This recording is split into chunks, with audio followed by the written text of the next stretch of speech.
Some families sell their homes, others sell their legacy, but some sell their daughters. It sounds brutal, doesn't it? But it happened right here in New York. A city where everything has a price tag, even a life that's barely begun. And this story doesn't begin with love. It begins with a signature, a broken promise, and a pain dressed in privilege. Rose Moore was 25. Born into a world of politics and press, she was the only daughter of a once powerful senator, now crumbling under debt and disgrace. One night, she was escorted to the 57th floor penthouse of the Blackwood Tower, not as a guest, but as the final bargaining chip to salvage what was left of her family's name. And the man waiting for her? Jack Blackwood? The most feared financial mogul in the city. A man no one dared defy. No one really knew him, except for the whispers that said his heart died long ago, buried with a woman he could never forget. But this story isn't about surrender. It's about a woman who looked the devil in the eye and slowly made the monster bow. The glass doors slid open with a smooth but sterile sound. Rose stepped into the gold-accented room where every detail whispered luxury and coldness. No one had to say it. This wasn't a home. This was a chessboard, and she, just a pawn. Her father sat across from Jack, both men silent. The contract was already printed, centered perfectly on the glass table. No greetings, no small talk, only the suffocating weight of what was about to be done. Jack Blackwood stood with the grace of a man who never lost control. His suit, jet black, immaculately tailored, wasn't worn to impress, but to dominate. His dark eyes, sharp and unreadable, skimmed over her like he was inspecting a rare investment. "Miss Moore," he said flatly, "the contract is ready." Rose didn't answer. Her eyes locked on the paper in front of her, where her freedom officially ended. Her father cleared his throat, voice shaky. "Just sign it, Rose. After this, things will be different." Different, she thought. What kind of father trades his daughter for the illusion of redemption? Her voice came low but unwavering. "This isn't a marriage contract. It's a bill of sale." Something flickered in Jack's expression. A flicker of surprise? Or was it respect? But then he replied, ice in his voice. "You still have a choice, Rose. Sign it, or watch your father fall under a $40 million 0-cent debt he'll never repay." She looked at the man who used to be her hero. Now, he couldn't even meet her eyes. There was no escape. Her hand trembled as she reached for the pen. The ink bled onto the paper like the death of a dream. A new life began, not out of love, but out of survival. The luxury car came to a soft stop beneath the towering Blackwood building. New York pulsed with lights and sirens, but inside Rose, everything was silent, numbingly so. The elevator glided upward in stillness. No music, just the hum of metal and the pounding of her heart. When it opened on the 57th floor, Rose stepped into another world. Bathed in warm gold light, with marble beneath her feet and walls that seemed to have never heard laughter.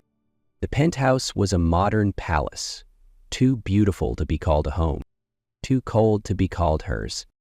No one greeted her, no instructions, no comfort. A housekeeper simply nodded toward a hallway leading to her room. Inside, everything was flawless. A satin-draped king bed, leather chairs, floor-to-ceiling windows that offered a glittering view of the city. But no photos, no books, no trace that anyone had ever truly lived there. Rose stood in the middle of the opulent space, but the only thing she felt was emptiness. She walked to the tall mirror beside the window. The woman staring back wasn't Rose Moore. The girl who once laughed freely in schoolyards or played piano in springtime light. The woman in the mirror was now Rose Blackwood, a title stitched into her skin. But deep in her eyes there was still a flicker, not of hope, of resistance. And when she heard Jack's footsteps echo down the corridor, passing slowly without pause, Rose leaned her head against the door and whispered, "You can lock me in here, but you'll never cage my soul." The first few days in the penthouse passed in silence. The schedule was precise, almost surgical. Breakfast at 7:30, dinner at 8 o'clock. Everyone lowered their eyes as she passed.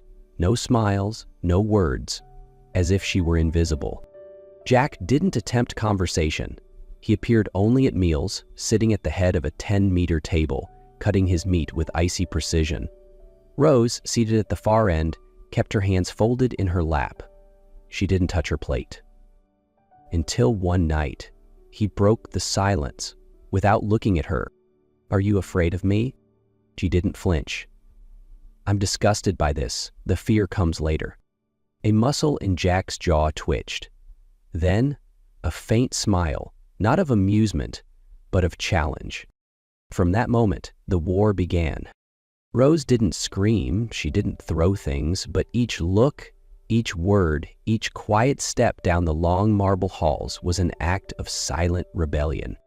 She wore dresses not selected by the housekeeper, took breakfast in other rooms, placed books at the dinner table when Jack arrived. Jack, who was used to obedience dressed as silence, began to stumble. One morning, he found her in the library, flipping through The Art of War. She didn't look up, just turned the page. "Training to be a soldier now?" he asked, voice low. "No," she said calmly, eyes on the book. "Just learning how not to lose a game I never asked to play."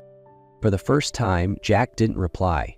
He simply stood there, watching her, like he was losing something he didn't know he still had. The library was the only place inside the penthouse where Rose still felt alive. It didn't carry the same icy luxury as the rest. The soft golden light fell gently across the dark wood shelves, creating an atmosphere that almost felt like a memory. One late afternoon, as her fingers skimmed the worn spines of the books, something caught her eye, a single item jutting out ever so slightly. It wasn't a book. It was an old, leather-bound photo album. The moment she opened it, Rose could hardly breathe. The first page held a black and white photo. A young woman, her hair dancing in the wind, laughing under the sun in Central Park. Standing behind her was a younger man, and his eyes were unmistakable. Jack. But not the Jack of now. It was a Jack from another time. Softer. Full of life. The girl in the photo was named Sophia Hart, handwritten in fading blue ink in the corner. The pages that followed were filled with warmth. Picnics, laughter, stolen kisses frozen in candid shots. A love that had once burned bright. But the final page shattered it all. A yellowed newspaper clipping, brittle with age, pressed flat, as if someone tried to keep the wound from bleeding. Tragic car accident. Ambassador's daughter dies at scene. The name of the drunk driver who fled the scene, Arthur Moore, Rose's father. The album slipped from her lap as if it had scorched her hands. Everything became clear. Why her? Why this marriage? Why Jack's gaze was always cold, always distant? She was not the woman he wanted. She was the sentence, the heir to the man who took the woman he loved. The fury rising in Rose wasn't for herself, but for the unbearable injustice of it all. And yet, underneath that fire, something else stirred. Compassion. Because within those photos, she had seen a different Jack. A Jack who once loved purely, wholeheartedly. And that truth made him no longer terrifying, but tragically human. Rose didn't sleep. The images from the album spun through her mind like a broken reel. It wasn't just shock, it was awakening. The next morning, she didn't wait for an invitation, didn't care about the schedule or the rules. She pushed open Jack's office door without knocking. He was standing by the window, staring out over the city. But when he heard the door close behind her, he didn't turn. "So you found it," Jack said, voice dry. "The album, the truth." Rose walked forward, each step heavy with fire. "You married me for revenge." He didn't deny it. "Not because of me, not because of anything I've done, but because of my father." Silence. "You don't even know me, yet you chose to punish me, as if I'm the one who killed her." Her voice didn't shake, it burned. "That's not strength, Jack, that's cowardice." For the first time, Jack turned to face her. His eyes were bloodshot, but no tears fell, only exhaustion, the kind that comes from years of keeping pain locked inside. "I didn't know what else to do with the pain," he whispered. Rose stood one step away. "You could have chosen silence. You could have chosen forgiveness. But you chose me. To be the shield, the ghost of what you lost." Jack's hands clenched. "You're stronger than I thought." She nodded. "I had to be, because I lost my freedom, my name, and I'm still here. Right in front of you." The silence between them stretched like a wire about to snap. Then Jack stepped closer, slowly, like every movement was a surrender. "I'm sorry," he said. "Not as a man in power, but as someone who's been hiding behind that power, because I didn't know how else to carry the pain." That night, New York was strangely quiet. Rose sat alone on a stone bench in the penthouse's back garden, one of the few places where the wind still whispered and the scent of trees lingered amid steel and glass. Jack's footsteps echoed softly behind her. He wore a white shirt, sleeves rolled up, a full bottle of Chivas in hand. Without a word, he sat beside her, opened the bottle, and poured 2 glasses, placing them gently on the stone table. "Do you drink often?" he asked, his voice softer than she had ever heard it. "Not usually," she said, "but tonight, maybe." They clinked their glasses. No toasts, no pretending. Just 2 bruised souls, breathing in the dark of a city that had seen too much betrayal. Jack was quiet for a long while. Then he spoke, slowly, as if each word reopened an old wound. "She, Sophia, she wasn't just my first love. She was the only place I ever felt at peace." Rose said nothing. She listened, not out of curiosity, but because every word he spoke was real. "After she died, I didn't know how to live. I stopped believing in everything." Silence wrapped around them like fog. Then Jack turned to her. His eyes were bloodshot. He leaned in and kissed her, suddenly, without warning, yet not rushed. Rose's heart pounded in her chest, not from fear, but because as their lips met, she felt a tear, warm, real, fall from his face onto hers. She didn't push him away. She didn't think. That night, they didn't come together out of passion. They came together because, for the first time, they both let go of the pain. They slept together, not to forget, but to remember they were still alive.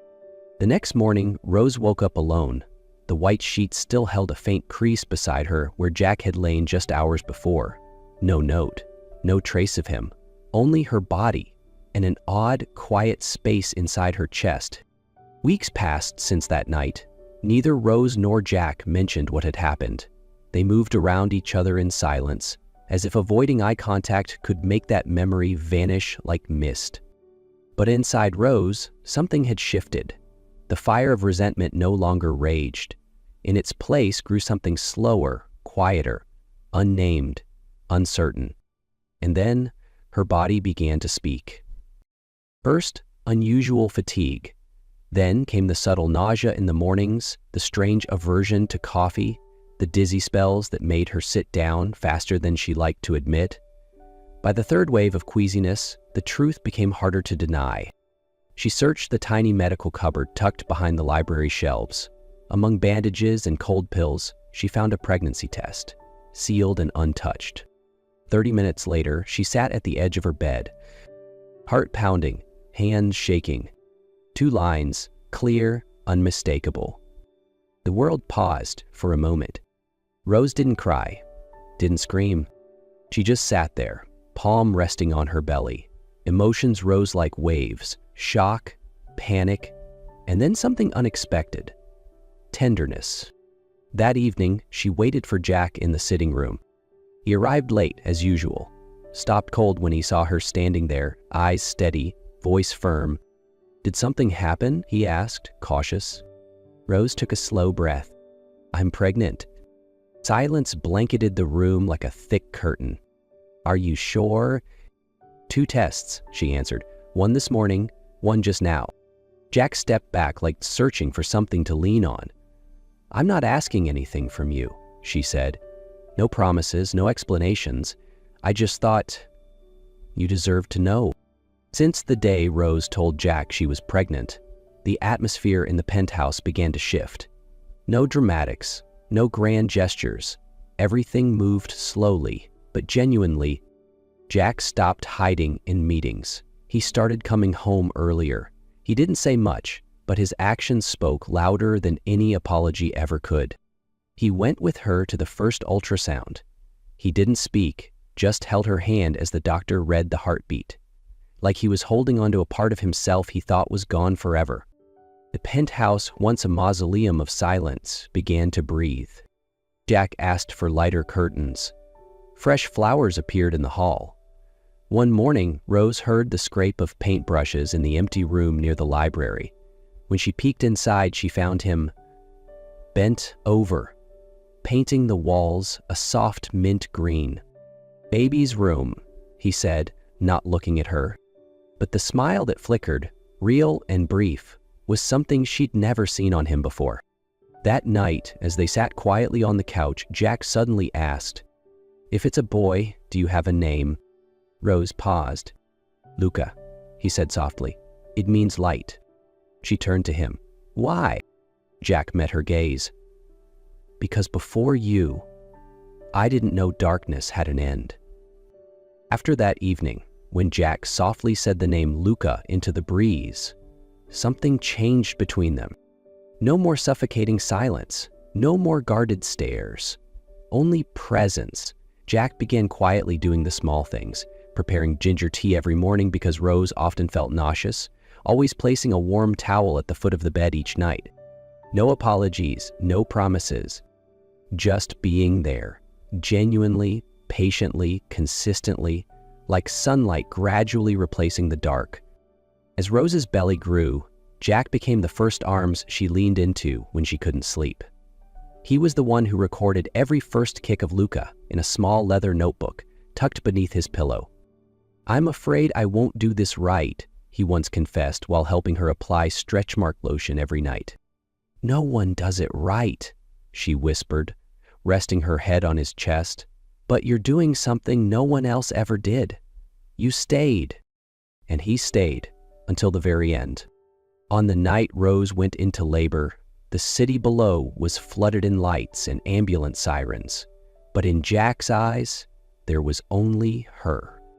Her hands trembled, her lips turned pale from the pain, but she gripped his hand tightly as if it was the only thing left she could hold on to. "I'm here," Jack said, voice hoarse. "You don't have to fight this alone." Then it came, the first cry. Luca's voice broke through the cold, sterile brightness of the room like a hymn. A tiny, fragile life was placed into Jack's arms. He looked down at the child and cried for the second time in his life. No more anger, no more ghosts, just a man holding the light he never believed he was worthy of his entire life. That morning, the New York sky was unusually clear for fall. Rose pushed the stroller through the rooftop garden, now blooming with lavender and hydrangeas Jack had replanted just for her. Jack walked beside her, no silver watch on his wrist, only his hand wrapped in hers, quiet, steady, enough. They stopped by the old stone fountain, the one that once stood as a cold centerpiece of the penthouse. "You know," Jack said, eyes on the water, "I used to think you were my punishment." Rose turned toward him, her gaze softening. "But now I understand. You weren't pain. You were the second chance I never believed I deserved." She didn't answer right away. She reached over, touching his hand. The same hand that once felt like steel, now trembling slightly under the weight of gentleness. "And you're my transformation, Jack. I'm no longer the girl sold to save a name. I'm a mother. I'm someone chosen, not handed over." They didn't kiss like a movie ending. They just leaned into each other, in silence, under the breeze, while Luca slept nearby with a quiet smile. No more vengeance, no more debt to pay. Only two people once broken, once wrong, once lost, who had chosen to rise and chosen to love anyway. Months had passed since Luca was born, and the penthouse on New York's 57th floor was no longer a place of silence or stone. It echoed with laughter, with baby babbles, with the soft patter of tiny feet, and with the voices of people who once believed they didn't deserve love. Rose often sat by the balcony trellis, where she used to stare at the city with a frozen heart. Now she sat there with Luca in her arms, and Jack would quietly drape a blanket over them, then sit beside her, like nothing needed to be said anymore. "I remember you once told me you didn't know what peace felt like," Rose whispered one afternoon. Jack looked at her. "I remember." "What about now?" she asked. He smiled, hand resting gently on her back, his eyes soft, the eyes of a man who had once fallen apart. "Now, peace has your name." Rose didn't answer. She just leaned her head against his shoulder, heart weightless. No soundtrack, no grand finale. Just a small family. A heart once broken, and love rebuilt, piece by piece, strong enough to never shatter again. And above them, the New York skyline blinked like it too had finally learned how to breathe again.